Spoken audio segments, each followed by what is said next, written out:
ఛత్రపతి శివాజీ గారి పోర్ట్రేట్ని, correct me if I'm wrong, అక్కడ ఒక సిగ్నిఫికెన్స్ ఉంది.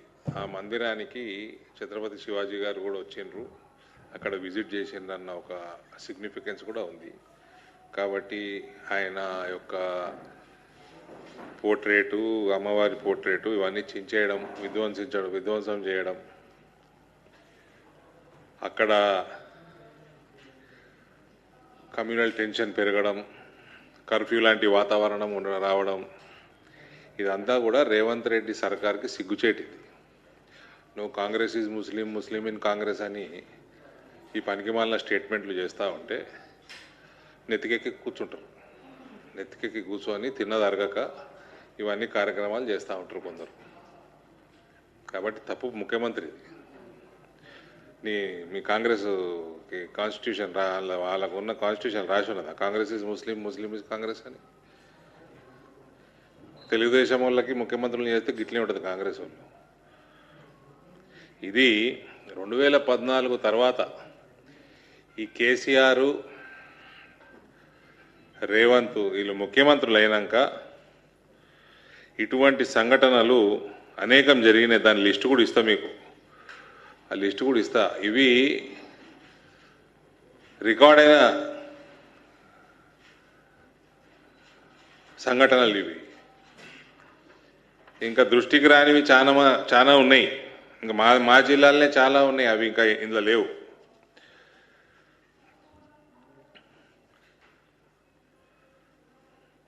ఈ రేవంత్ ప్రత్యేకంగా ఈ జూబ్లీ హిల్స్ ఎన్నికలలో ఆ స్టేట్మెంట్ చేసి Congress is Muslim, Muslim is Congress ఏదో ఇటువంటి స్టేట్మెంట్లు చేసి ఒక హిందువులలో ఒక ఫోబియా క్రియేట్ చేస్తూ ఉన్నారు.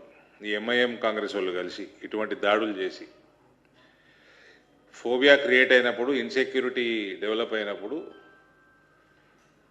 ఈ కమ్యూనల్ వైలెన్స్లన్నీ ట్రిగర్ అయ్యే అవకాశం ఉంటుంది. ఈ టెంపుల్ అటాక్స్ ప్రత్యేకంగా పాత బస్తీలో ఈ మధ్య చాలా ఎక్కువ జరగడం జరిగింది. ఇటువంటి హిందువులలో ఒక భయాందోళన సృష్టించి కశ్మీర్ ఎక్సోడస్ ఏదైతే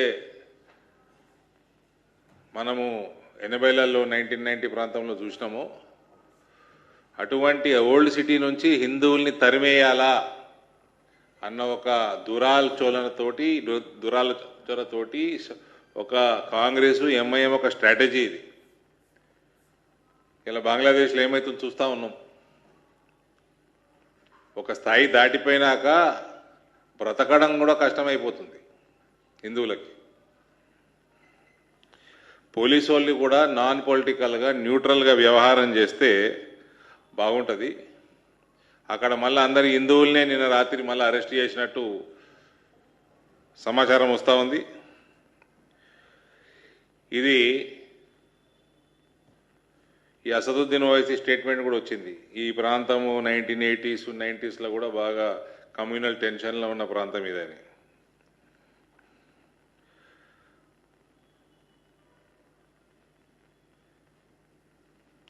వీళ్ళది ఎవరైతే సూక్తులు చెప్తున్నాడో హైదరాబాద్ ఎంపీ, ఫస్ట్ వాళ్ళ ఇంట్లో వాళ్ళ తమ్ముడికి చెప్పుకోవాలి సూక్తులు.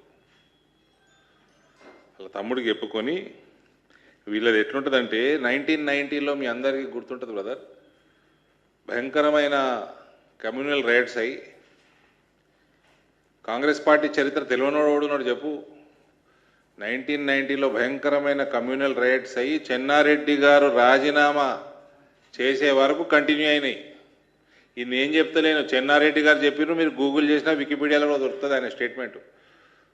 ఆయన రాజీనామా చేసిన గంటకే ఒక సుమారు నెల రోజుల నుంచి జరుగుతున్న రైట్స్ ఆగిపోయినాయి. ఇది కాంగ్రెస్ చరిత్ర. ఆ టైంలో ఏసీపీ సౌత్ జోన్ సత్తయ్య గారు అని ఉండే 1990లో. ఈ ఎమ్మెల్యేలు ఎంఐఎం ముస్లింల ఎమ్మెల్యేలని అరెస్ట్ చేసిండు ఆయన. వాళ్ళందరూ ఈ కమ్యూనల్ రైట్స్లో డైరెక్ట్గా ఇన్వాల్వ్ అయ్యి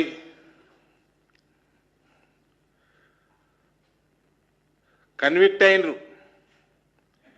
కన్విక్ట్ అయిన కానిస్టేబుల్ మొహమ్మద్ అబ్దుల్ కదీర్ నీ జైల్లోకి వెళ్ళి బయటికి తీసుకొచ్చారు వీళ్ళు, ఈ కాంగ్రెస్ ప్రభుత్వం.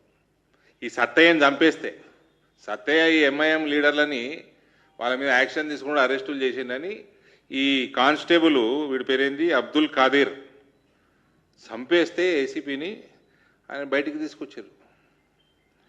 అది ఇలా చరిత్ర కాంగ్రెస్ వాళ్ళది, ఎంఐఎం వాళ్ళది.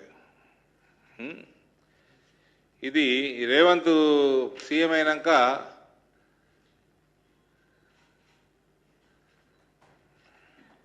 ఆగస్టు 26, 2024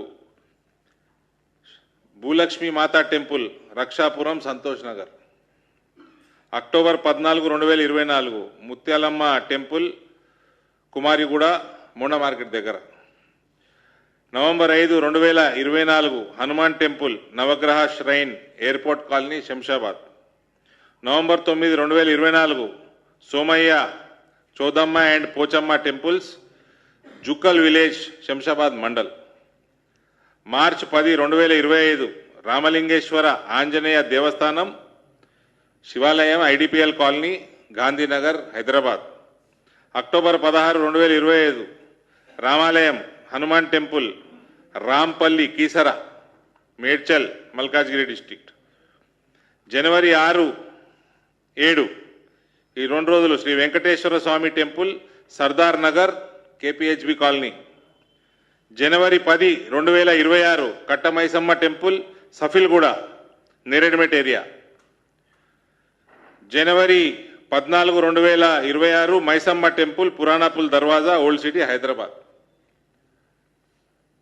ఇది రేవంత్ రెడ్డి గారి ఘనత. ఇది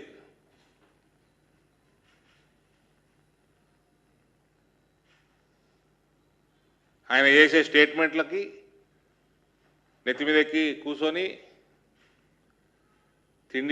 తిన్న తిండి అరగక హిందూ దేవాలయాన్ని పడుతున్నారు. దానికి జిమ్మేదారు ముఖ్యమంత్రి. మళ్ళీ ఈయన అన్ని దొంగ వాగ్దానాలే. ఎలక్షన్లలో మొత్తం దొంగ వాగ్దానాలు. మళ్ళీ అన్నిటికీ హిందూ దేవుళ్ళు, దేవతల మీద